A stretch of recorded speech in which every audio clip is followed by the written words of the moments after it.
અમદાવાદના નરોડામાં ઇવાન3 ફ્લેટમાંથી એક bogus call centre ઝડપાયું છે। ઇવાન3 ફ્લેટમાંથી બોગસ કોલ સેન્ટર ઝડપાયો હોવાની ઘટના સામે આવી છે, જેમાં પોલીસે 5 આરોપીઓની ધરપકડ કરી છે।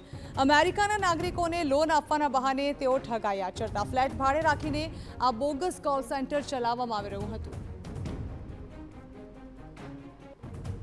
શહેરમાં વધુ એક કોલ સેન્ટર ઝડપાયું, જ્યાં નરોડા પોલીસને માહિતી મળી હતી કે નરોડા પાસે આવેલા ઇવાન ફ્લેટમાં એક બોગસ કોલ સેન્ટર છે તે ચાલી રહ્યું છે, અને જેના આધારે જ રેડ કરી અને એક કાયદાનો સંઘર્ષ સહિત 4 આરોપીની ધરપકડ કરવામાં આવી છે। હાલ આ દ્રશ્યોમાં જોઈ શકાય છે કે જે આરોપી કે જે મનીષ અંસાની, કુણાલ ચાવલા, દિનેશ કલ્યાણી અને જયેશ મકવાણાની જે ધરપકડ કરવામાં આવી છે, જે અમેરિકન નાગરિકોને લોન આપવાના નામે, પેડે લોનના નામે તેમની સાથે ઠગાઈ છે કે તે આચરતા હતા। નરોડાના આ ઇવાન3 ફ્લેટમાં તે ભાડે રાખી અને આખું આ બોગસ કોલ સેન્ટર માટેનું સેટઅપ છે તે ઊભું કરવામાં આવતું હતું, અને રાત્રિના સમયે આ રીતના આ બોગસ કોલ સેન્ટર ચલાવતા હોવાની માહિતીના આધારે રેડ કરી અને આ મુદ્દામાલ સાથે આ 4 આરોપીની ધરપકડ છે તે કરવામાં આવી છે। જોકે પોલીસ તપાસમાં સામે આવ્યું કે જે મયુર મંગલાણી, સુજલ મંગલાણી અને આશિષ ઉર્ફે કેવિન, આ 3 વોન્ટેડ આરોપીઓ છે કે જે લીડ પ્રોવાઈડ કરતા હતા, અને જેના આધારે તે લોકો